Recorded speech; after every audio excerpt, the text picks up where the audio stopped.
সুপ্রিয় দর্শক, আমি মুস্তফা দানি সবাইকে স্বাগত জানাচ্ছি সম্পাদকীয়তে।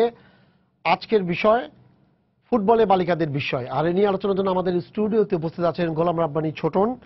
তিনি বাংলাদেশ জাতীয় অনূর্ধ্ব 14 বালিকা ফুটবল দলের কোচ এবার, এবং সনদ বাবলা ক্রীড়া সাংবাদিক কালের কণ্ঠ, এবং ওই প্রান্তে আছেন হলো মাজিয়া আক্তার, অধিনায়ক বাংলাদেশ অনূর্ধ্ব 14 বালিকা ফুটবল দল, যারা এই বছর এই কয়েকদিন আগে তারা চ্যাম্পিয়ন হয়েছে তাজিকিস্তানে আঞ্চলিকভাবে। এছাড়াও আমাদের ময়মনসিংহ ব্যুরো থেকে আমাদের সাথে যোগ দিয়েছেন মোহাম্মদ মফিজউদ্দিন, সহকারী শিক্ষক, কলসিন্দুর সরকারি প্রাথমিক বিদ্যালয়, ধোপাওড়া, ময়মনসিংহ। তবে আলোচনা শুরুর আগেই চলুন দেখে নিই এখনকার প্রধান সংবাদগুলো। সিঙ্গাপুরে বসে বাংলাদেশে হামলার পরিকল্পনা, টার্গেট বিজিবি, র্যাব, নেভি, সংসদ সদস্য, গণমাধ্যম। 8 বাংলাদেশি আটক, ফেরত পাঠানো আরও 5 জনকে আটক করা হলো ঢাকায়। 71 মানবতা বিরোধী অপরাধে কিশোরগঞ্জে শামসুদ্দিন সহ 4 জনের ফাঁসির আদেশ, 1 জনের আমৃত্যু কারাদণ্ড। নিজামী রায় পুনর্বিবেচনার আপিলের আদেশ 5 মে। অধ্যাপক রেজাউল করিম হত্যার প্রতিবাদে রাজশাহী বিশ্ববিদ্যালয়ে মহাসমাবেশ, যোগ দিয়েছেন বিভিন্ন পাবলিক বিশ্ববিদ্যালয়ের শিক্ষকেরা, মোমবাতি প্রজ্বলন।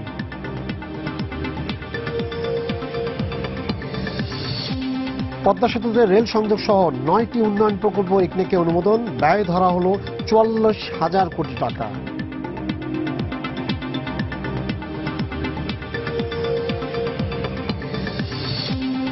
এবং এলপি গ্যাসের সিলিন্ডার কিনতে গ্রাহককে গুনতে হচ্ছে সাধ্যের অতিরিক্ত টাকা, প্রয়োজন বাজার মনিটরিং, সরকার নীতি মেনেই এগোচ্ছে জানালো মন্ত্রণালয়।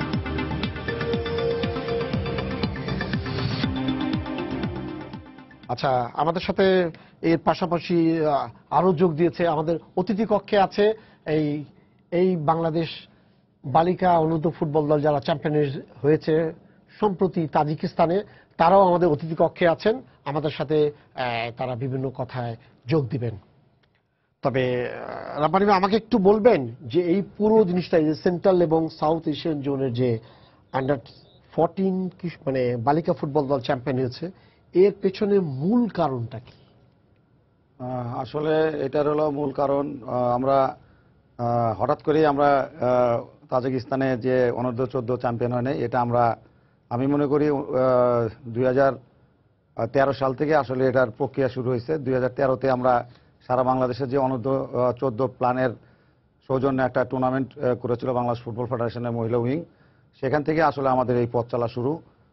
ওইখানে আমরা সারা বাংলাদেশের 40টা জেলা থেকে আমাদের বাফুফের কোচরা আপনার 210 জন মেয়েকে আপনার বাছাই করি আমরা করে। এটা একটা নতুন ফরম্যাট ছিল। বাছাই করার পরে আপনার সেখানে 14 জন কোচ, আমরা 7টা ভেন্যুতে 30 জন করে, 2 জন করে কোচ, 30 জন প্লেয়ারকে আমরা 7টা ভেন্যুতে প্রশিক্ষণ দেই। তারপরে ওইখানে আবার 14টা টিম গঠন করে আমরা টুর্নামেন্ট করি। টুর্নামেন্ট করার পর সেখান থেকে বাছাই করে এনে আমাদের আন্ডার 16 আপনার খেলা হয় ঢাকায় 2014 জুনে। সেখানে আসলে আমাদের মহিলা ফুটবলের পরিবর্তনের, খেলার পরিবর্তনটা আক্ষরিক অর্থে ওই জায়গায় অবকাঠামোগত একটা আমাদের পরিবর্তন হয়। এবং আমরা সেখানে প্রথম খেলায় জর্ডান, অনেক শক্তিশালী টিম, জর্ডানকে আমরা মানে আমাদের মেয়েরা প্রাধান্য বিস্তার করেই আমরা জয়লাভ করি, এবং আরব আমিরাতের সাথে 6-0 গোলে আমরা ব্যাপক মানে বড় ব্যবধানে জয়লাভ করি। এবং ইন্ডিয়া ইরানের সাথে মানে আগে গোল দিয়েও আমরা পরাজিত হইলেও আমরা ওই টুর্নামেন্টে খুব ভালোভাবেই আমরা শেষ করি। এখান থেকে আমাদের পথ চলা শুরু, এবং এরপরে আমরা নেপালে অনূর্ধ্ব 14 খেলতে যাই। হ্যাঁ, সেটা আমরা নেপালে আমরা আনবিটেন চ্যাম্পিয়ন হই। আর সেখান থেকে এবার আমাদের লক্ষ্য ছিল, গতবারে আমরা আগেই জানি যে আমাদের 10 জন মূল প্লেয়ার থাকবে না। এই লক্ষ্য নিয়ে আমাদের গত বছর আমাদের ফুটবল ফেডারেশনের মহিলা 2টা টুর্নামেন্ট করে। একটা হলো অনূর্ধ্ব 14, সারা বাংলাদেশের 40টা জেলা অংশগ্রহণ করে, এবং ন্যাশনাল চ্যাম্পিয়নশিপ। সেখান থেকে আমাদের কোচরা যে আপনার 150 জনের মধ্যে প্লেয়ার বাছাই করি ভালো। এবং বঙ্গমাতার সাথে আমাদের যে বঙ্গমাতা টুর্নামেন্ট হয়, এখানে আমাদের ফুটবল ফেডারেশনের কোচ প্রেরণ করা হয়। সেখান থেকে আমরা টোটালি মানে 200 জন থেকে আমরা 67 জন প্লেয়ার এনে ঢাকায় এনে ট্রায়াল করে আমরা হলো আপনার 31 জন প্লেয়ার নিয়ে বিকেএসপিতে নিবিড় অনুশীলন এবং কঠোর ডিসিপ্লিনের মধ্যে আমরা। তার মানে আপনারা অন্তত এইটুক ভাবছিলেন যে একটা ভালো রেজাল্ট। জি হ্যাঁ, সনদ, আপনি বলেন, দীর্ঘদিন ধরে আপনি ক্রীড়া সাংবাদিকতা করছেন এবং পাশাপাশি ফুটবলের সাথে আপনি সংশ্লিষ্ট এই ইয়া নিয়ে। এই সাফল্য। হ্যাঁ, তো এই সাফল্যটাকে আপনি মানে সাফল্যটাকে আপনাকে মনে হচ্ছে যে হুট করে এম করে হয়ে গেছে, না আপনি মনে করছেন যে না উনি যেটা বললেন যে দীর্ঘদিনের এটা একটা ফসল, মানে মানে আমাদের ফুটবল নিচের লেভেলে যেটা গ্রাসরুট লেভেলের ফুটবল মানে মেয়েদের ফুটবলটা এগুচ্ছে? হ্যাঁ, ধন্যবাদ দানেশ ভাই। আমাদের মেয়েদের ফুটবলটার অতীত কিন্তু খুব বেশি না। মেয়েদের ফুটবলটার আপনি নিজেই জানেন, মেয়েদের ফুটবলটা শুরু হয়েছিল মানে 2005-06 থেকেই।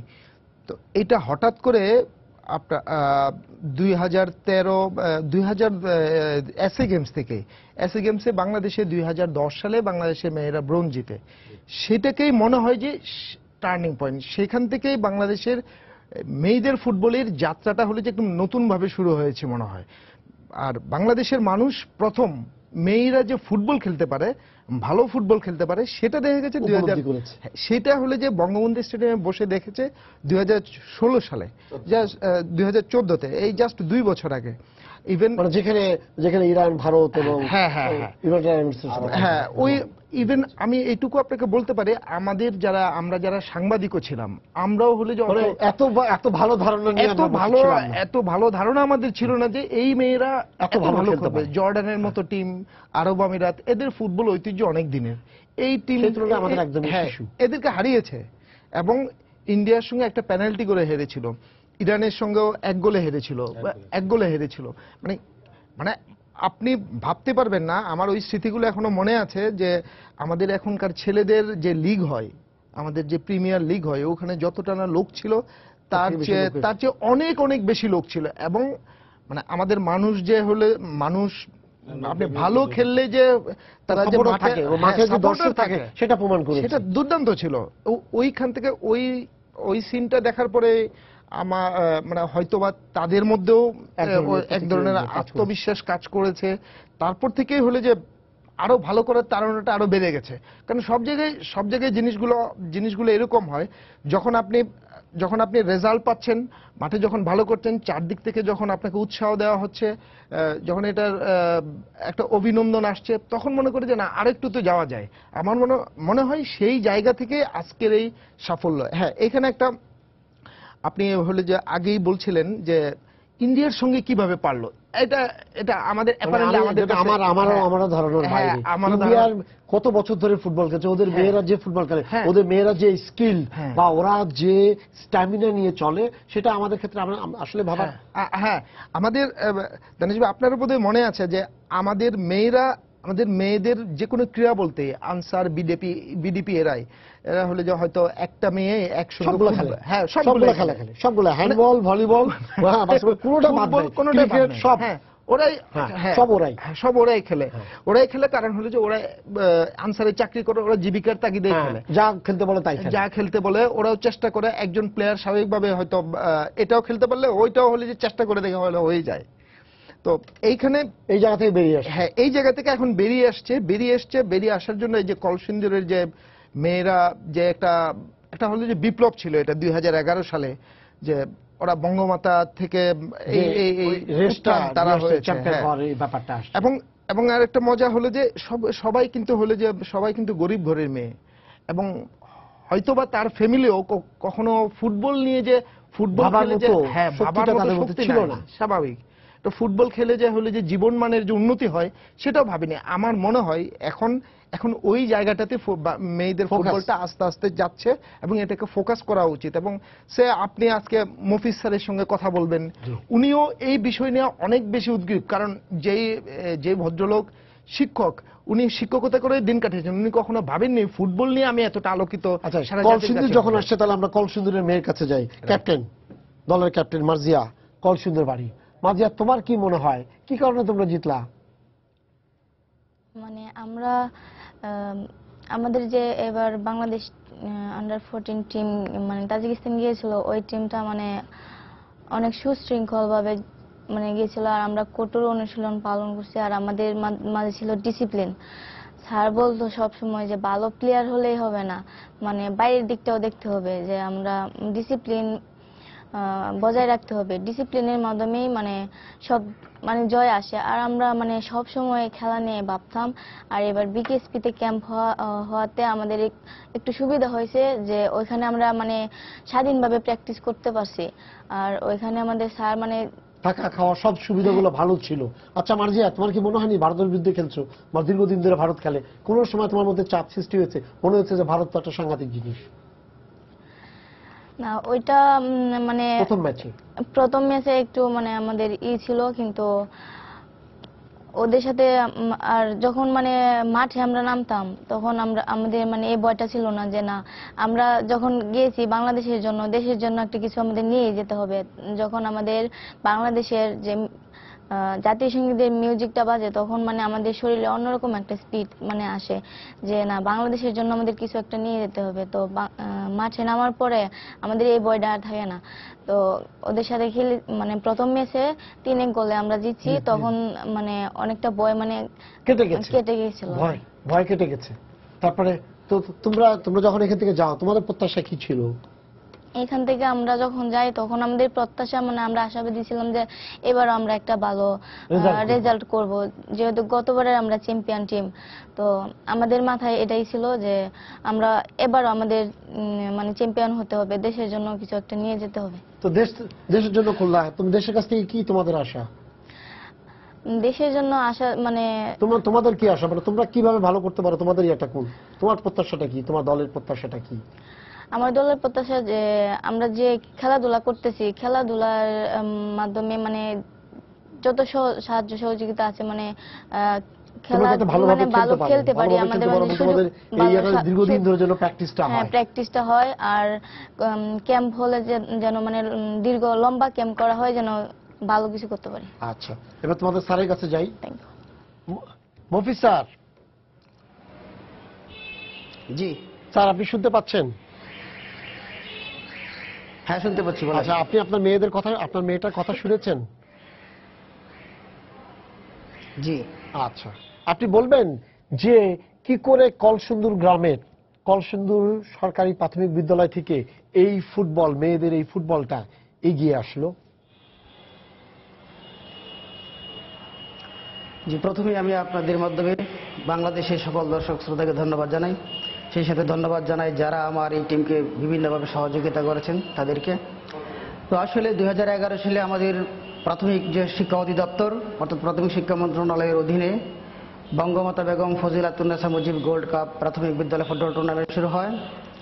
তো ওই টুর্নামেন্টের জন্য আমাদের কাছে চিঠি আসে অফিসিয়ালভাবে।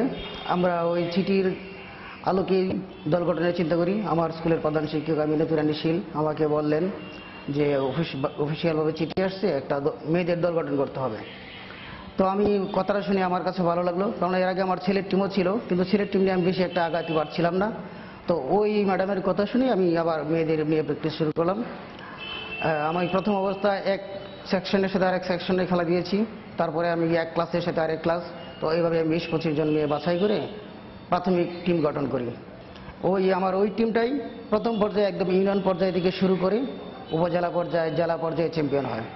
জেলা পর্যায়ে চ্যাম্পিয়ন হওয়ার পরে আমাদের ময়মনসিংহের তৎকালীন জেলা প্রশাসক মহোদয় আমাকে বলেন যে আপনাদেরকে আমরা কীভাবে সহযোগিতা করতে পারি। তখন আমরা বললাম যে আমাদেরকে আপনি কোচ দেন, একজন ভালো প্রশিক্ষিত কোচ দেন, যার কাছ থেকে আমিও কিছু শিখতে পারবো, আমার মেয়েরাও কিছু শিখতে পারবে। তো উনি ময়মনসিংহ থেকে আমাদের যে জেলার কোচ মকবুল হোসেন ওনাকে দিলেন, এবং ওনার সাথে দিলেন এই সুলতান আহমদ নামে একজন কোচ। ওনারা দুইজন আমাদের এখানে গেলেন, 1 সপ্তাহ থাকলেন, মেয়েদেরকে প্রশিক্ষণ করালেন। তো উনি যেভাবে করালেন ওইটা আমি শিখলাম, মেয়েরাও শিখলো। তো ওইভাবে আস্তে আস্তে আমরা আগাতে থাকলাম। আমরা ঢাকা ডিভিশনের যখন ফাইনাল খেলা হবে তখন আমরা ঢাকা ডিভিশনে ফাইনাল খেলার জন্য ঢাকা বঙ্গবন্ধু স্টেডিয়ামে যাই। ওইখানে আমরা তৎকালীন মুন্সিগঞ্জ জেলার একটা স্কুল ছিল, ওদেরকে হারাই ফাইনালে। তো ওই খেলাটা সরাসরি এটিএন বাংলা সম্প্রচার করেছিল। ওই খেলাটা আমাদের গ্রামবাসী, আমাদের এলাকাবাসী, মেয়েদের গার্জিয়ানরা তারা সরাসরি টিভিতে দেখে। এবং ওইখানে আমরা যারা ঢাকা ডিভিশন চ্যাম্পিয়ন হওয়ার পরে যখন এলাকায় যাই, একটা বিশাল গণসংবর্ধনা হয় আমাদের। তো ওই গণসংবর্ধনাটা, এবং আমরা প্রত্যেকটা খেলায় প্রত্যেকবার জিতছি, এবং মেয়েরা ওই প্রত্যেকটা খেলা জিতার পর তারা বিপুল উৎসাহ নিয়ে ওই যে আমরা ট্রফিটা পাইলাম ওই ট্রফি নিয়ে আমাদের বাজারে ঘুরে। তো ওইটা দেখে গার্জিয়ানরাও উৎসাহিত হলেন, আর আমার মেয়েরা উৎসাহিত হলেন। আর বিশেষ করে ওই যে ছোট ছোট মেয়েরা খেলছে, ওই খেলা টিভিতে দেখাচ্ছে, ওই বিষয়টা আরো বেশি গার্জিয়ানদেরকে আকৃষ্ট করে। তো ওইভাবে 2011 সাল যায়। 2011 সালে আমরা ঢাকা ডিভিশন চ্যাম্পিয়ন হওয়ার পরে জাতীয় পর্যায়ে গিয়ে হেরে যাই। প্রথম অবস্থা আমাদের মেয়েরা হাফ প্যান্ট পরতে চাইতো না, সেলোয়ার কামিজ পরে খেলতো। তো আমরা ওদেরকে বুঝাইলাম যে না, সেলোয়ার কামিজ পরে আসলে খেলা যায় না, তোমরা টিভিতে দেখেছো যে মেয়েদের বিশ্বকাপ হয়, মেয়েরা বিশ্বকাপ খেলে, তো তোমাদের খেলতে আপত্তি কোথায়, তোমরাও খেলো, তোমরাও একদিন ওদের মতো সুনাম অর্জন করতে পারবে। ওদেরকে আমরা অনুপ্রাণিত করতাম। ওদের গার্জিয়ান যারা মেয়েদেরকে দিতে চাইতেন না তাদেরকে আমরা বোঝাইতাম। যেখানে আমি এবং আমার স্কুলের হেডমিস্ট্রেস আমরা বোঝাতে পারি নাই, ওইখানে আমাদের ইউনিয়ন পরিষদের চেয়ারম্যান, মেম্বার, আরও এলাকার গণ্যমান্য ব্যক্তি যারা আছে ওনাদেরকে নিয়ে যেতাম, যাতে মেয়েদের গার্জিয়ানদের বোঝান যে না, ওরা খেললে কোনো আপত্তি নাই। এইভাবে আমরা গার্জিয়ানদের মোটিভেশন দিতাম। তো আস্তে আস্তে যখন আমরা ডে বাই ডে উন্নতি করতে লাগলাম, তখন গার্জিয়ানদেরও আগ্রহ বাড়লো, মেয়েদেরও আগ্রহ বাড়লো। এবং একটা বিষয় এখানে লক্ষণীয় যে আমার এই মেয়েরা যারা এখন বর্তমানে জাতীয় দলে বা অনূর্ধ্ব 14 বা অনূর্ধ্ব 16 জাতীয় দলে খেলছে, ওরা এত বেশি খেলার প্রতি আগ্রহী ছিল যে আমাকে ওরা বেড়াইতে যাইতেও দিত না। ইভেন ঈদের দিনে ওরা আসতো মাঠে যে স্যার আমরা খেলবো, তখন এমন একটা আগ্রহ ছিল ওদের। তো ওদের আগ্রহ দেখে আমারও খুব ভালো লাগতো, আমিও আগ্রহ করে ওদেরকে প্র্যাকটিস করাইতাম আমি যতটুকু পারি। এই আচ্ছা, আপনি আমাদের সাথে থাকেন, আপনার কাছে আমরা আরো কথা শুনবো। তবে এর আগে আমরা একটু অতিথি কক্ষে আছে, বাকি সবগুলো খেলোয়াড়রা আসছেন আমাদের অতিথি কক্ষে আছে, আমরা একটু অতিথি কক্ষে গিয়ে আমরা তার কথা শুনি। তোরা, হ্যাঁ জি। হ্যাঁ তোরা, তুমি বলবা, তুমি তো হ্যাট্রিক করেছো ফাইনালে, তাই না? হ্যাঁ। আচ্ছা, সর্বোচ্চ গোলদাতা তুমি, কতগুলা গোল করেছো এবার? আমি 10টি গোল করি। আচ্ছা, বলো তুমি কি করে 10টা গোল করলা, বলবা তুমি 10টা গোল করলা কি করে এত ভালো খেললা তুমি ওদের বিরুদ্ধে, ভারতের বিরুদ্ধে, তারপরে তোমার নেপালের বিরুদ্ধে, তাজিকিস্তানের বিরুদ্ধে, বলো একটু শুনি তোমার কথা। মানে সকাল বিকাল 2 বেলা প্র্যাকটিস হয়েছে, অনেক ভালো প্র্যাকটিস হয়েছে। আবার সন্ধ্যার পরে আবার মানে ল্যাপটপও সুলতান স্যার, লিটু স্যার তারা ল্যাপটপও আবার দিয়েছে অনেক কিছু। ডিসিপ্লিন অনেক ভালো, অনেক কিছু মানে বুঝাইছি স্যারেরা যে তুমি যে ভালো প্লেয়ার হতে যাও তোমার আগে ডিসিপ্লিন লাগবে। তুমি যতই ভালো খেলাও, তোমার যদি ডিসিপ্লিন না ভালো থাকে তাহলে তুমি কোনোদিন প্লেয়ার হতে পারবে না। তুমি কি করে স্ট্রাইকার হয়ে গেলা? তুমি স্ট্রাইকার হয়ে গেলা কি করে? কি তুমি দৌড়ে খুব ফাস্ট ছিলা 100 মিটার দৌড়ে? সবসময় মানে অনেক চিন্তা ছিল যে গোল করব কি, মানে আমরা বাংলাদেশে একটা কিছু নিয়ে ফিরবো। আচ্ছা, আর কে আছে, কে বলবে? হ্যাঁ, বলো তোমার নাম বলো। আমার নাম শামসুন নাহার। হ্যাঁ, তুমি তোমার দেশের বাড়ি, গ্রামের বাড়ি কোথায়? কলসিন্দুর। আচ্ছা, কলসিন্দুর। বলো তুমি কোন পজিশনে খেলতে? আমি ডিফেন্স লেফট ব্যাক। আচ্ছা, তোমার কি মনে হচ্ছে তোমরা আসলে অনেক ভালো খেলেছো, না ওরা খুবই দুর্বল দল ছিল? হ্যাঁ। মানে ওরা কি দুর্বল দল ছিল এই জন্য, না তোমরা খুব ভালো খেলেছিলে? বলো একটু। আমরা খুব ভালো খেলছি। ভালো খেলেছো কেন? তোমরা ভালো খেললা কি করে? ভারত তো অনেক ভালো খেলে। ভালো খেলে আমরা মানে বলো। আমরা মানে চ্যাম্পিয়ন হওয়ার জন্য মানে আগে আমরা প্র্যাকটিস করেছো অনেক। সালে যখন খেলছি তাদের সাথে, তারপর মানে বলো। আমরা পাশে কে আছে? হ্যাঁ, ওর অভিজ্ঞতাটা একটু বলুক। হ্যাঁ, তোমার নাম বলে পরিচয়টা দাও। আসসালামু আলাইকুম। ওয়ালাইকুম সালাম। আমার নাম নাজমা আক্তার, আমি ময়মনসিংহের মেয়ে। আচ্ছা, ময়মনসিংহের মেয়ে। বলো তুমি কোন পজিশনে খেলতে? আমি স্টপার খেলতে। আচ্ছা, এবার তোমার কি কোন দলকে সবচেয়ে শক্তিশালী মনে হয়েছে এবার যে টুর্নামেন্ট খেলতে গিয়েছিলে? ইন্ডিয়াকে মনে হচ্ছে। কি জন্য মনে হলো তোমার হঠাৎ করে ইন্ডিয়াকে শক্তিশালী মনে হলো কেন? সব থেকে মানে বড় বা সবকিছুর দিক থেকে ইন্ডিয়া ভালো ছিল। তোমার কি মনে হচ্ছে যে ইন্ডিয়া তোমাদের থেকে অনেক বেশি, মানে অনেক শক্তিশালী দল, না তোমরা অনেক ভালো দল, কোনটা? আমরা ওদের থেকে অনেক ভালো দল ছিলাম, তাই চ্যাম্পিয়ন হতে পারছি, নাইলে তো আর চ্যাম্পিয়ন হতে পারতাম না। আচ্ছা, তোমার কি মনে হচ্ছে যে ওদের অ্যাটাক কি বেশি ছিল? না, আমাদের অ্যাটাক বেশি ছিল। তোমাদের অ্যাটাক বেশি ছিল, তার মানে তুমি তো ডিফেন্সিভ প্লেয়ার, তার মানে তোমাকে কম কাজ করতে হয়েছে, কম পরিশ্রম করতে হয়েছে তার মানে তোমাকে। হ্যাঁ। আচ্ছা ঠিক আছে। পাশে কে আছে, নামটা বলবে? আনাই মুগিনি। হ্যাঁ, কি নাম বললে? আনাই মুগিনি। হ্যাঁ, কোন জেলা বাড়ি তোমার? খাগড়াছড়ি। খাগড়াছড়ি। হ্যাঁ বলো খাগড়াছড়ি, তুমি কি করে ফুটবল খেলা শিখলে? কে শেখালো তোমাকে ফুটবল?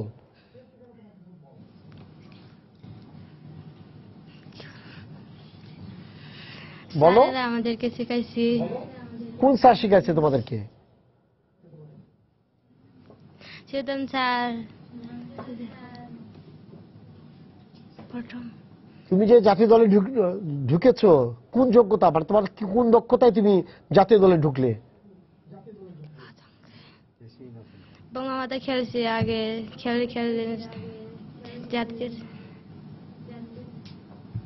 ঠিক আছে, আমরা তোমাদের সাথে আবার পরে কথা বলবো, ঠিক আছে? আচ্ছা, তারপরে আমি শুনলাম ওদের কথা, যেমন ওরা তো অভ্যস্ত না একটা জিনিস, তারপরে ওদের অভিব্যক্তির ব্যাপারটা যেটা আছে অন্যরকম আছে।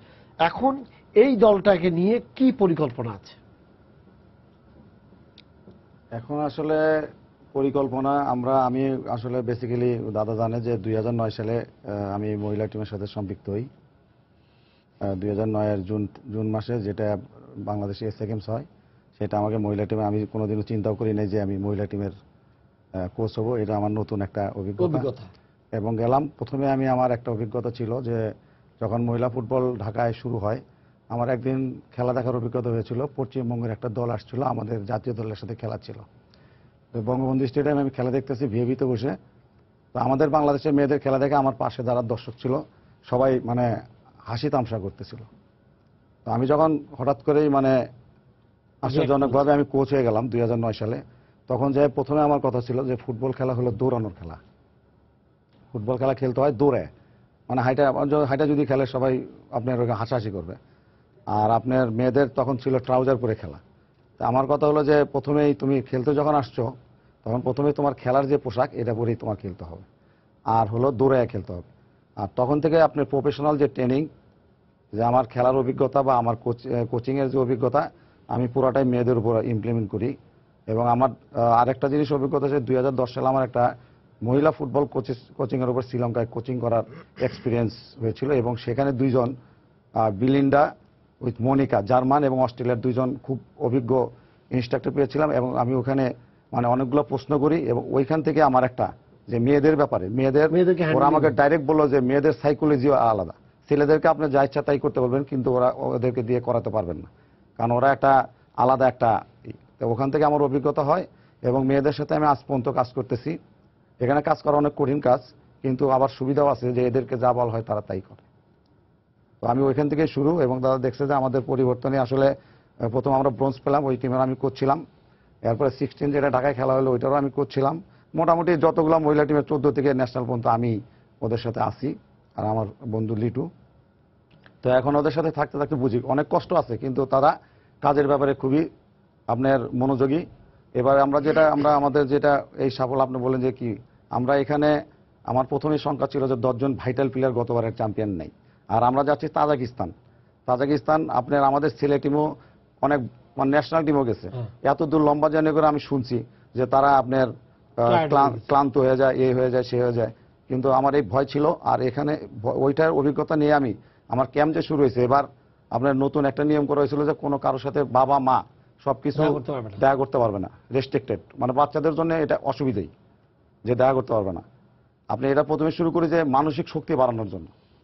আর এই জন্য আমার ধন্যবাদ জানাইতে হয় আমাদের কোচিং স্টাফ, ওমেন্স উইং এর সবাই, আপনি যারা কাজ করে তারা, এবং আমাদের কিরণ আপাত আছেই, আমাদের ডেপুটি চেয়ারম্যান, উনি সবসময় আমাদের সার্বিক সহযোগিতা করছে। আমরা এটা প্রয়োগ করছি শুধু যে তাদের মেন্টাল টাফনেস বাড়ানোর জন্য। এবং ট্রেনিং আপনার 2 বেলা হয়েছে, বিকেএসপিতে যাওয়ার বিকেএসপির সবাই সহযোগিতা করছে। মানে আমাদের ওখানে একটাই খেলা, আমরা একটাই প্র্যাকটিস করছি। আমাদের খেলা হলো 4টায়, আমরা 4টায় প্র্যাকটিস করছি। 11টায় মাঠ ফাঁকে পাই, শুধু ট্রেনিং এবং ট্রেনিং, এটা ছাড়া আর কোনো বিকল্প নেই। এবং বিকালে সন্ধ্যার পরে আসার পরে তোরা বলছে আমরা এভরিডে আমাদের প্রজেক্টর দেওয়া ভিডিও সেশন হয়েছে, ফরমেশন নিয়ে আলাপ হয়েছে। তাদের মানসিক শক্তি বাড়ানোর জন্য যে জিনিসগুলো হয়েছে ওইটা আসলে আমরা ফলো পাইছি। আমরা যখন রওনা দিলাম এখান থেকে 22 তারিখে, আমরা 7 ঘন্টা দুবাই বসেছিলাম। আমরা সারাদিন পরে আমরা ভোরে আমরা পৌঁছাই হলো আপনার দোসাম্বেতে।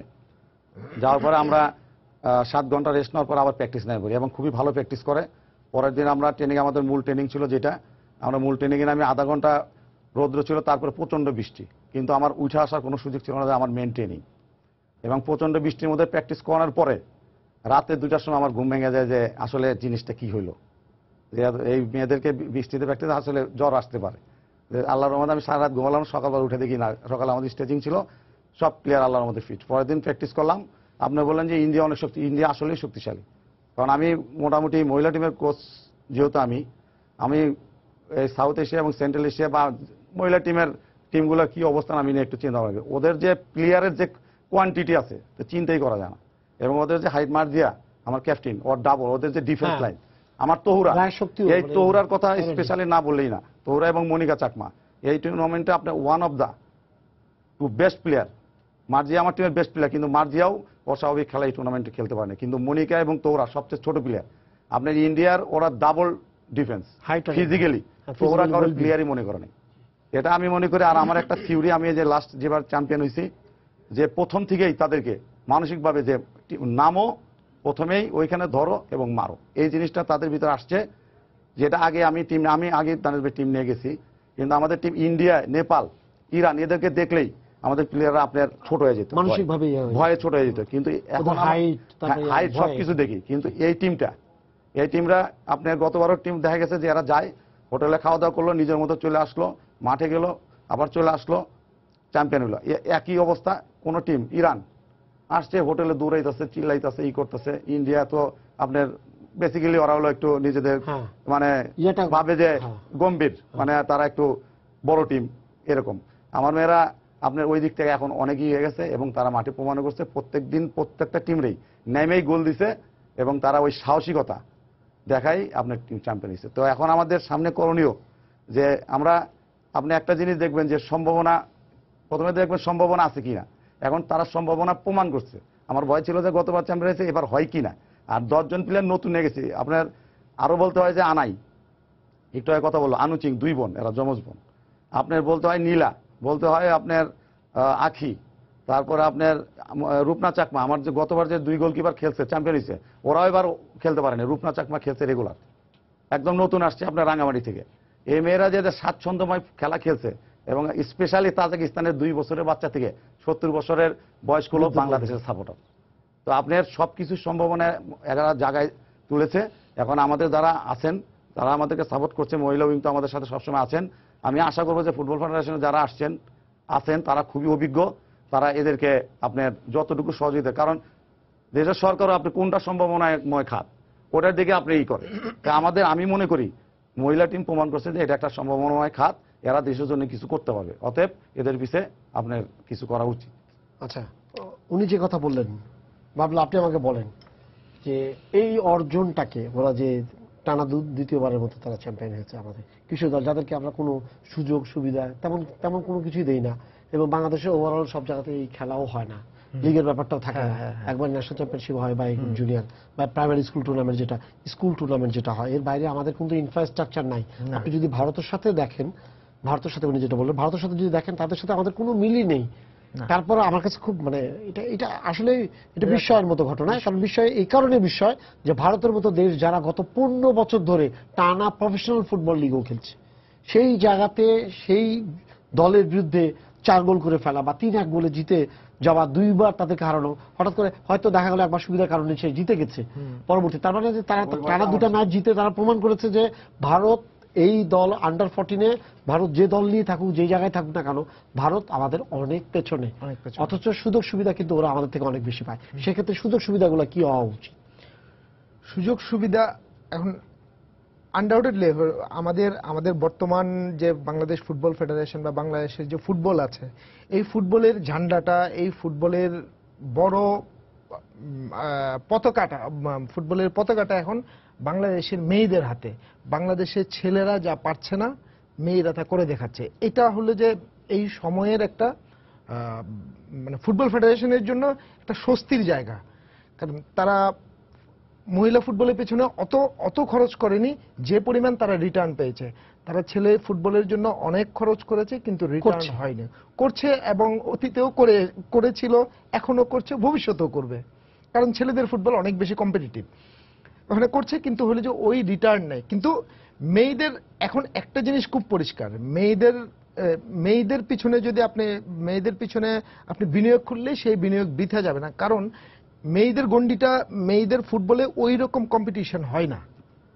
মানে আমরা যত তাড়াতাড়ি এই মেয়েদের ফুটবলটাকে আরো ডেভেলপ করতে পারি, সেখানে যত তাড়াতাড়ি ডেভেলপ হবে। এখন আপনি আজকেই বললেন যে আমরা, এটা কোনো মিরাকেল না, আমরা ইন্ডিয়াকে হারানোর মতো শক্তি, আমরা ইন্ডিয়াকে এখন আন্ডার 14-এ সবসময় হারাতে পারবো, সবসময় বাংলাদেশ ফেভারিট থাকবে, যেহেতু এই টুর্নামেন্টে 2বার হারিয়েছে, সবসময় বাংলাদেশ ফেভারিট থাকবে। তো ভবিষ্যতে তো আরো বড় টিমগুলা, ধরেন এশিয়ার কোরিয়া, জাপান, এই টিমগুলোর এই এক একটা সময় আসবে যখন হলে যে এশিয়ার টপ লেভেলে যাওয়া যায় কিভাবে। এখন ওই মেয়েদের নিয়ে ওই চিন্তাটা আমার মনে হয় যে করা উচিত। এই জন্য ফুটবল ফিফা থেকেও 15 যত গ্র্যান্ড দেওয়া হয়, ওই গ্র্যান্ডের 15% আপনার মেয়েদের পিছনে খরচ করার কথা বলা হয়ে থাকে। তো এখানে একটা প্রশ্ন আছে, বাফুফে সেই টাকাটা 15% টাকাটা খরচ করে কিনা। বাফুফে অনেকখানি, মানে বাফুফের তো গরিবের সংসার, আপনি নিজেও জানেন, বাংলাদেশ ফুটবল ফেডারেশন আসলে গরিবের সংসার। কম্বলটা উপরের দিকে তুললে নিচের দিকে আবার খালি থাকে, বা পাটা খালি পড়ে থাকে। তো এখানে খরচ করছে, কিন্তু খরচ করছে কিন্তু এখানে আরো খরচ করতে হবে, কারণ হলে যে এইটা আপনার, উনি যেভাবে বললেন, এটা হলো সম্ভাবনার জায়গা। তা এই সম্ভাবনার জায়গায় তো আপনার বেশি বিনিয়োগ করতে হবে।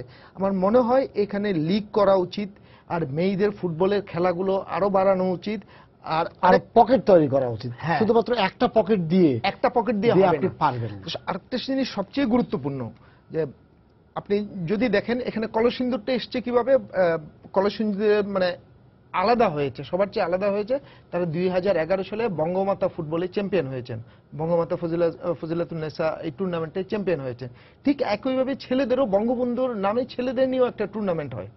তো আমি বলি যে মহিলা উইং এই বঙ্গমাতার সুফলটা মহিলা উইং নিতে পেরেছে, পুরোটাই নিতে পেরেছে।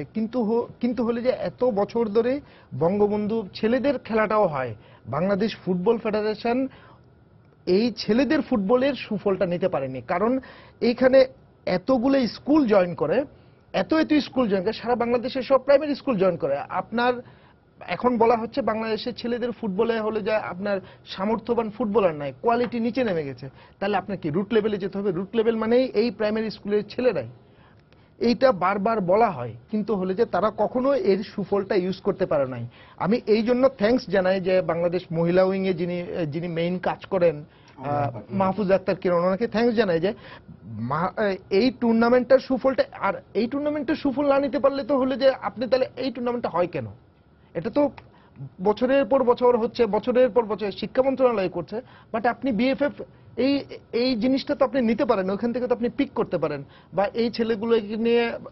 তাহলে বাবলা এটা তো দাঁড়াচ্ছে তার মানে যে এই বঙ্গমাতা এই টুর্নামেন্টের কারণে কিন্তু আজকে এই জায়গায় এই টুর্নামেন্ট হচ্ছে বলে প্লেয়ারগুলো বেরিয়ে আসছে, অবশ্যই, এবং এই সুবিধাটা পুরোপুরি মহিলা উইং যেটা ফুটবলের বাফুফের মহিলা উইংটা পেরেছে, কিন্তু ছেলেদের ক্ষেত্রে সেটা পারেনি। যে কোনো কারণে হোক, ছেলেদের কম্পিটিশন এর জন্য। আমাদের মেয়ে ক্রিকেট দলও খেলছে, এখন দেখা যাবে, সামনে বোঝা যাবে এটা জিনিস। তার মানে হচ্ছে যে আর্থিকভাবে ইনভেস্টমেন্টটা জরুরি এখন অবশ্যই মেয়েদের ক্ষেত্রে। কারণ এই মেয়েরা যখন আন্ডার 16, উনি বলেছেন আন্ডার 16 যখন খেলতে যাবে, তখন এই মেয়েরাই কিন্তু খেলবে, এবং এই মেয়েদের খেলার ক্ষেত্রে হলে তাদেরকে যদি এখন থেকে সামর্থ্য অনুযায়ী ট্রেনিং একসঙ্গে না দেওয়া যায়, তাহলে আপনি দল ধরে রাখতে পারবেন। এটাই তো। হ্যাঁ, এটাই। আরেকটা হলো প্ল্যান ছিল এর আগে 2 বছর কি 3 বছর আগে প্ল্যান যোগ হয়েছিল মহিলা ফুটবলের জন্য।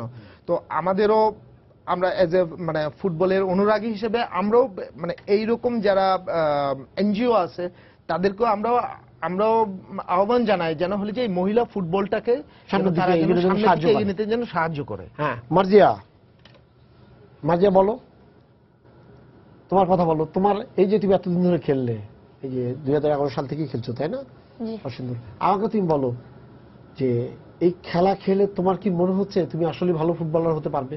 মানে দেশের জন্য, মানে তুমি আজকে তুমি যে এই সম্মানটা তোমরা নিয়ে এসেছো, তোমার কি মনে হয় যে না এটা আবার তোমরা হারিয়ে যাবে, এরকম কোনো মানে সম্ভাবনা বা এরকম ধরনের খারাপ জিনিস তোমার মধ্যে মাথায় কাজ করে কিনা? না, এরকম কোনো কাজ করে না। তবে মানে আমার ইচ্ছা আছে যে আমি মানে একটা ভালো প্লেয়ার হব, এটা আমার ইচ্ছা আছে। আর শুধু আমার ইচ্ছা থাকলে হবে না, মানে আমাদের যে ফুটবল ফেডারেশন তাদের মানে অনেক সাহায্য করতে হবে যেন আমরা আগে যাইতে পারি। কারণ তোমার সহযোগিতা চাচ্ছ যাতে তুমি আগে যেতে পারো। অলরেডি সে হলো আপনি এসএ গেমসে ন্যাশনাল টিমে কিন্তু প্রতিনিধিত্ব করে ফেলেছে। আচ্ছা, আমরা একটু ময়মনসিংহে যাই তোমার মফিজ স্যারের কাছে। মফিজ স্যার, আপনি বলবেন তারপরে এখন আপনার এই যে এই দল দক্ষিণ এবং কেন্দ্র এশিয়ান জোনে যে চ্যাম্পিয়ন হয়েছে অনূর্ধ্ব 14-তে, এখন আপনার গ্রামবাসী এবং আপনার স্কুলের শিক্ষকরা তাদের চিন্তাটা কি? আসলে এখানে আমি এই যে বাংলাদেশের মেয়েদের ফুটবলে এই সাফল্যের জন্য আমি বর্তমান প্রধানমন্ত্রী গণতন্ত্রী মানুষকন্যা জননেত্রী শেখ হাসিনাকে ধন্যবাদ জানাই যে তিনি ওনার পিতার নামে এবং মাতার নামে যে দুইটা টুর্নামেন্ট শুরু করেছেন, বিশেষ করে বঙ্গমাতা বেগম ফজিলাতুন্নেসা মুজিব ফুটবল টুর্নামেন্ট। তো আমরা যেটা আজকে দেখছি যে অনূর্ধ্ব 14 দল যেটা আমাদের দুইটা চ্যাম্পিয়নশিপ এনে দিল, এর মূল বিষয় এখানে মূল যে খেলোয়াড় এরা সবাই আমি যতটুকু জানি সবাই বঙ্গমাতা থেকে উঠে এসেছে। তো ওইটা যদি না থাকতো তাহলে কিন্তু আমরা এই সুযোগ সুবিধাটা পেতাম না বা আমরা এতগুলো খেলোয়াড় একসাথে পেতাম না। তো সেই সাথে আমি বাংলাদেশ ফুটবল ফেডারেশনকে অনুরোধ জানাবো যে এই মেয়েরা যারা এখন উঠে আসছে প্রাইমারির পরে কিন্তু অনেকে এরা জোরে বোঝাচ্ছে বা অনেক মেয়ে বাল্যবিবাহের শিকার হচ্ছে। যদি ওদের জন্য ফুটবল ফেডারেশন খেলার ব্যবস্থা রাখে মাঠে, বিশেষ করে যদি মহিলাদের জন্য ফুটবল লিগ হয়, বিশেষ করে ক্লাব লিগ হয়, তাহলে এই মেয়েরা বিভিন্ন জায়গায় খেলার সুযোগ পাবে, পাশাপাশি ওরা আর্থিকভাবে কিছুটা সচ্ছলতা পাবে এবং তাদের খেলার প্রতি আগ্রহটা বাড়বে। আমার যে এলাকা আছে আমি মেয়েদেরকে প্র্যাকটিস করাই, কিন্তু আমার ওই এলাকার এই মেয়েদেরকে দিয়ে আমি যে একটা প্রীতি ম্যাচ দিব বা আমার মেয়েরা কতটুকু সফল বা কতটুকু ব্যর্থতা, আমার মেয়েদের কোন জায়গায় দুর্বলতা সেটা আমি চিহ্নিত করার জন্য আমি কোনো প্রীতি ম্যাচ দিতে পারি না, কারণ আমি সেরকম কোনো টিম পাই না। তো যদি বাংলাদেশের প্রত্যেক জায়গায় ছেলেদের যেরকম প্রত্যেক জায়গায় খেলা হয়, যদি এইভাবে মেয়েদের খেলা হতো, প্রত্যেকটা জেলায় লিগ হতো, প্রত্যেকটা উপজেলা পর্যায়ে খেলা হতো, তাহলে এই মেয়েরা মাঠে থাকতো এবং বাংলাদেশের আরো বেশি বেশি খেলোয়াড় আসতো। আর এখন বাংলাদেশের মেয়েদের খেলোয়াড়ের তেমন ঘাটতি নাই, ইচ্ছা করলেই ফুটবল ফেডারেশন মেয়েদের লিগ আয়োজন করতে পারে এবং আমি মনে করি যে সারা বাংলাদেশে এখন শত শত খেলোয়াড় আছে। এইবার যে অনূর্ধ্ব 14 যে টুর্নামেন্টটা হলো, আমি মাঠে থেকে দেখেছি ছোটন ভাই যখন বাছাই করলেন প্রথম বাছাই, ওইখানে তারা 65 জন খেলোয়াড়কে তারা ডাকছেন। ওই 65 জন খেলোয়াড় কিন্তু ওরা বঙ্গমাতা থেকে উঠে এসেছে এবং আমি দেখলাম যে ওই 65 জন খেলোয়াড় সবাই মোটামুটি কোয়ালিটি ফুল। যদি এই মেয়েরা সুযোগ পেত তাহলে বাংলাদেশ মানে আরো অনেক বেশি আগায় যেত। তো আমি যেটা মনে করি যে ছেলেদের ফুটবলের চাইতে ওটা কি হবে আমি তেমন একটা আশাবাদী নই না, কিন্তু মেয়েদের ফুটবল যে এরকম যেভাবে এগিয়ে যাচ্ছে, যদি এখানে ইনভেস্ট করা হয়, যদি ওদেরকে সুযোগ দেওয়া হয়, খেলার সুযোগ দেওয়া হয় এবং ছোটন ভাই আছেন, লিটু ভাই আছেন, তাদের মতো অভিজ্ঞ কোচের মাধ্যমে তাদেরকে দীর্ঘমেয়াদী প্রশিক্ষণের ব্যবস্থা করা হয়, তাহলে একদিন তারা ভালো নাম করবে এবং বাংলাদেশের জন্য অনেক বেশি সুনাম বয়ে আনবে। তো ওরা আমি মনে করি এরা আগামী যে আমাদের অনূর্ধ্ব 17 যে বিশ্বকাপ ফুটবল টুর্নামেন্ট হয় ফিফার অধীনে, যদি ওদেরকে নার্সিং করা তাহলে ওরা এখানে বাংলাদেশকে নিয়ে যেতে পারে। আচ্ছা, আপনি আমার সাথে থাকেন মফিজ স্যার, আপনি থাকেন, আমরা একটু অতিথি কক্ষে যাবো। আমরা একটু অতিথি কক্ষে দেখি যারা বসে আছেন তাদের সাথে কথা বলা যায় কিনা, তারা কিছু বিনিময় করে কিনা। প্রথমে তোমরা একজন কেউ তোমার নাম বলবে, কি নাম তোমার? আমার নাম অনুচি মোগিনী। জেলা কোথায় তোমার? খাগড়াছড়ি। খাগড়াছড়ি। তুমি এই দলে কি করে ঢুকলে, কিভাবে খেলে ঢুকলে?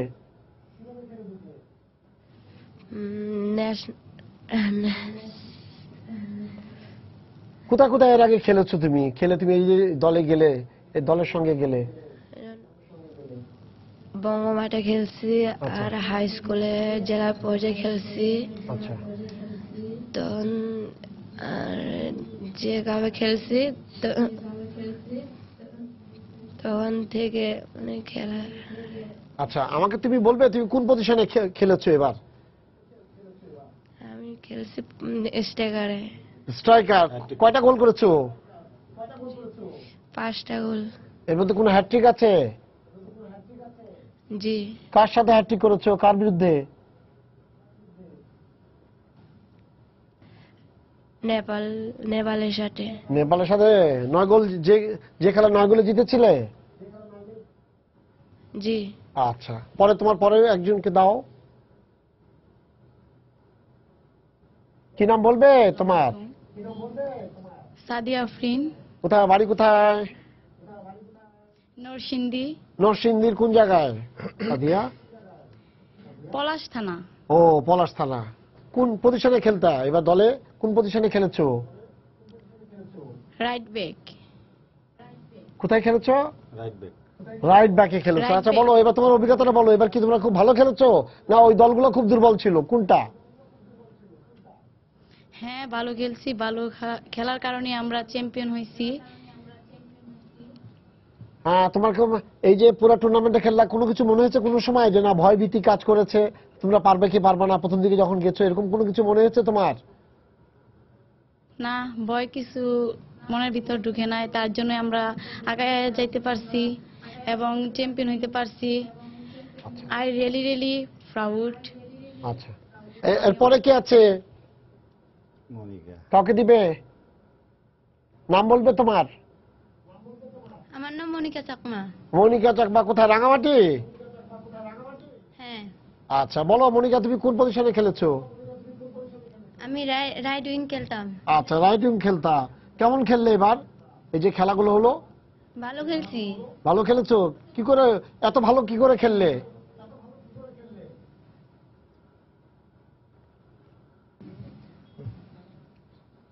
তুমি এই যে এত ভালো খেললে, এর পেছনে কারণটা কি? কতদিন ট্রেনিং করেছো? 2 মাস ট্রেনিং করছি। 2 মাস ট্রেনিং করেছো। আচ্ছা, তো এখন তোমার কি মনে হয় যে পরে কোনো টুর্নামেন্ট হলে এখানে ভালো খেলবে?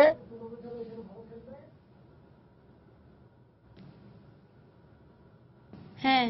আচ্ছা, আমাকে বলবা তুমি সবচেয়ে কঠিন ম্যাচ কোনটা ছিল তোমাদের এবারের টুর্নামেন্টে? ইন্ডিয়া। কার সাথে? ইন্ডিয়া। আচ্ছা, ইন্ডিয়ার সাথে। তোমাদেরকে ধন্যবাদ আমাদের সাথে থাকার জন্য। হ্যাঁ, ওরা যে বললো যে মানে পুরো দিনগুলোতে ওরা ভালো খেলেছে বলতে পারছে এবং বলতে পারছে আমরা ভালো খেলেছি বলেই, হ্যাঁ, যে ওরা বুঝতেই পারেনি ওই টিমটা কেমন আসলে, মানে খেলাটা মানে ওরা ওদের মতো করে খেলে গেছে, বাইরে এদিক ওদিকে তাকায়। ওদেরকে আপনার এবার হলো আমাদের, আমি প্রথমে দানিশ ভাই বলছি যে এবার আমাদের ক্যাম্পটাই ছিল একটু অন্যরকম। অন্যান্য আমরা যে বিএফএফ এ ক্যাম্প করি বা আপনার মহিলা কমপ্লেক্সে ক্যাম্প করেছি, কিন্তু এবার আমাদের যেহেতু আমাদের 10 জন প্লেয়ার নেই, আমাদের প্রথম পরিকল্পনাই আমরা কিন্তু 10 জন প্লেয়ার নেই। আমরা জানি যে লাস্ট চ্যাম্পিয়ন হলাম ডিসেম্বরের 20 তারিখে। আপনার ভূমিকম্পের পরে যেহেতু আমরা 8 মাস বসেছিলাম, 10 জন প্লেয়ার তখনই আমরা জানি। আর 8 মাস আগে যেদিন আমরা 24 তারিখে সেমিফাইনাল খেললাম এপ্রিলের, মানে লাস্ট, গত 2015 সালে আর ভূমিকম্প হইলো, তখনই কিন্তু আমি এবং লিটু আমরা তো সবসময় আপনি এটা নিয়েই করি। ইনফরমেশন হলো যে আমাদের 10 জন প্লেয়ার আগামী বছর নেই এই টিমের।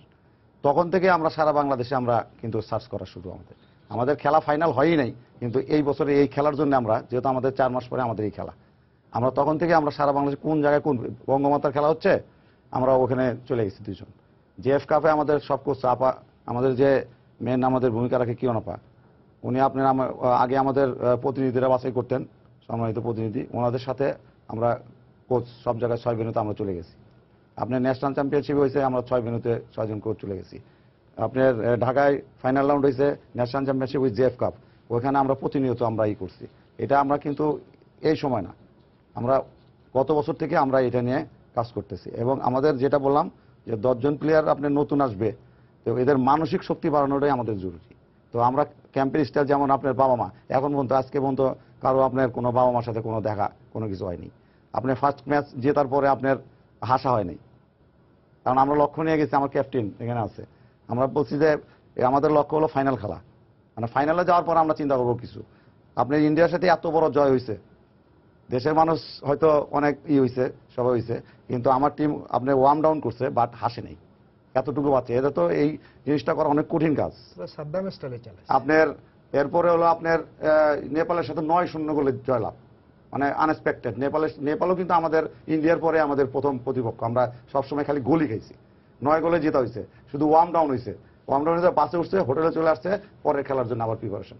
তখন একদম ব্লাইন্ড ছিল এবং পরের দিন আমরা আবার তাদের চিন্তার বাইরে। পরের দিন আবার ওয়ার্ম আপ প্র্যাকটিস করেছি, পরের দিন আবার সেমিফাইনাল তাজিকিস্তান। যতই আমরা দেখছি, হ্যাঁ তাজিকিস্তান আপনার গত ওরা খেলতে গেছিল শ্রীলঙ্কায় আপনার 13 সালে, আমরা কিন্তু ড্র করছি। আমি আমার খেলা শেষ করে 40 কিলোমিটার দূরে আমি লিটু আপনার চলে গেছি যে খেলা দেখার জন্য। আমি খেলা দেখি নাই, দেখার পরে মোটামুটি তারা ভালোই আপনার শক্তিশালী। আর লোকাল যেহেতু সাপোর্টার, লোকাল স্টেডিয়ামে প্রচুর লোক হয়, একটা ভয় ছিলই। ওইভাবেই তাদেরকে তৈরি করা হয়েছে। যখন আমরা 9-0 গোলে 9-1 গোলে জিতলাম, মানে মাঠে নামলাম, আর একটাই আপনার প্রথম মূল মন্ত্রই ছিল যে প্রথমে নামো 10 মিনিটে শেষ করো। এই জিনিসটা তারা ভালোভাবেই রপ্ত করছিল, প্ল্যান কার্যকর করেছে। বাবলা, আমরা শেষ মুহূর্তে চলে আসছি। এখন যদি বলেন তাহলে যে আমাদের এই ফুটবলটাকে এগিয়ে নেওয়ার জন্য প্ল্যানটা কি হওয়া উচিত? প্ল্যানটা হওয়া উচিত, ওরা কিন্তু বলেছে যে টুর্নামেন্ট দরকার, মেয়েদের টুর্নামেন্ট দরকার। অবশ্যই টুর্নামেন্ট দরকার, টুর্নামেন্ট এবং লিগটা হলে আপনি যেভাবে আমরা লিগ যেভাবে চিনি, লিগ হলে তাদের কিছু অর্থ আয়ের সুযোগ হয়। আর টুর্নামেন্ট সারা বছর যদি সেই যে একটা মেয়ে যদি খেলার সুযোগ পায়, তাহলে তার মা বাবারও বুঝতে পারে, মা বাবার জন্য একটা সহায়। কারণ একটা কথা প্রথমে মনে রাখতে হবে, সবাই হলে যে গরিব ঘর থেকে উঠে আসা, তাদের মানে আমাদের যারা বড় লোক ফ্যামিলি, যারা উচ্চবিত্ত মেয়েরা কখনো ফুটবল খেলতে আসবে না। ফুটবল খেলতে বা অন্যান্য খেলায়ও তাদের খুব একটা অংশগ্রহণ নেই। এখন এরা আসে কেন? এরা আসে হলে যে এখানে এই একটা অবলম্বন আমি পেলাম, সেখানে যদি আমি লেগে থাকি, যদি আমার ভাগ্য পরিবর্তন হয়, তাহলে ভাগ্য পরিবর্তন হবে। এখন এই জায়গাটাতে এমফেসিস দেওয়া উচিত ফুটবল ফেডারেশনের, যে আমার এটা খুব দারুণ একটা জায়গা, এখান থেকে আমার মেয়েরা আসছে, মেয়েরা আসার একটা তো ভালো পথ হলো আপনার বঙ্গমাতা। প্রতি বছর হচ্ছে, মানে কিছু মেয়ে যখন আপনি বঙ্গমাতা খেলছে, নিশ্চয়ই সে 1-2 মাস তার স্কুলের হয়ে প্রথম প্র্যাকটিস করছে, মানে ফুটবলটা সে রোল করছে, প্র্যাকটিসের উপরে থাকছে, সে 2 মাস পরে এসে খেলছে। তো আপনার মানে টুর্নামেন্ট বাড়াতে হবে। হ্যাঁ, আপনার টুর্নামেন্ট বাড়ানো, আপনার রুট লেভেল থেকে আপনার উঠাতে হলে এই টুর্নামেন্ট একটা আছে। আরো আপনার হলে যেসব জায়গাগুলোতে, যেমন হিলটেক্স এরিয়া, ময়মনসিংহ, নেত্রকোনা, গারো এলাকা, ওইসব জায়গাগুলোতে যদি আপনি টুর্নামেন্ট হলে আমার মনে হয় যে এটা আরো ডেভেলপ হবে আমাদের। আচ্ছা, আমরা শেষ মুহূর্তে আছি, আমরা একটু অতিথি কক্ষে যাই। সহকারী কোচ আছেন সেখানে, সহকারী কোচ আছেন, আপনি একটু বলবেন আপনার অভিজ্ঞতা। মাহবুব, আপনি একটু বলবেন। আমার নাম মাহবুর রহমান লিটু। জি, আমরা মানে বিকেএসপিতে কঠোর অনুশীলন করেছি এবং আমরা মেয়েদেরকে মোটিভেশন করেছি যে আমাদের লক্ষ্য কি। আমরা প্রথম থেকে ওয়েল ডিসিপ্লিন ছিল আমাদের মেয়েরা, এবং আমাদের মেয়েরা অসম্ভব ভালো খেলছে টুর্নামেন্টে, এবং আমরা ফেভারিট টিম হিসেবেই চ্যাম্পিয়ন হয়েছি। এবং এই কৃতিত্ব, সকল কৃতিত্ব আমাদের এই 18 জন খেলোয়াড়।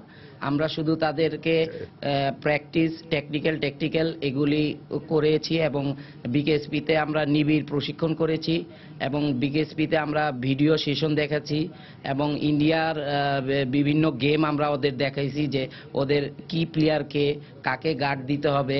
তা আমরা আগেই ওদের ভিডিও সেশনগুলি দেখিয়েছি, এবং মেয়েরা আমাদের যেই কথা অক্ষরে পালন করেছে এবং দেশের জন্য এই সুনাম বয়ে এনেছে। আচ্ছা, আপনি একটু পাশের আপনার প্লেয়ারটাকে একটু দিবেন পাশে, মনে করছি। জি জি, তোমার নাম বলবে? আমার নাম মারিয়া মান্দা। মারিয়া মান্দা, কোথা থেকে আসছো? কোন জেলা তোমার বাড়ি? ময়মনসিংহ থেকে। ও আচ্ছা, ময়মনসিংহ। তুমি কিছু বলবে? কি বলার আছে তোমার? যে আমরা এই বছরে যখন চ্যাম্পিয়ন হয়েছি, যে আমাদের একটা টার্গেট ছিল যে এবছরে চ্যাম্পিয়ন হওয়া। তার স্যাররা আমাদের ভালোভাবে প্র্যাকটিস করেছে, প্রতিদিন মানে সকাল বিকাল আমাদের প্র্যাকটিস ছিল, তখন আমরা নিয়মিতভাবে প্র্যাকটিস করছি।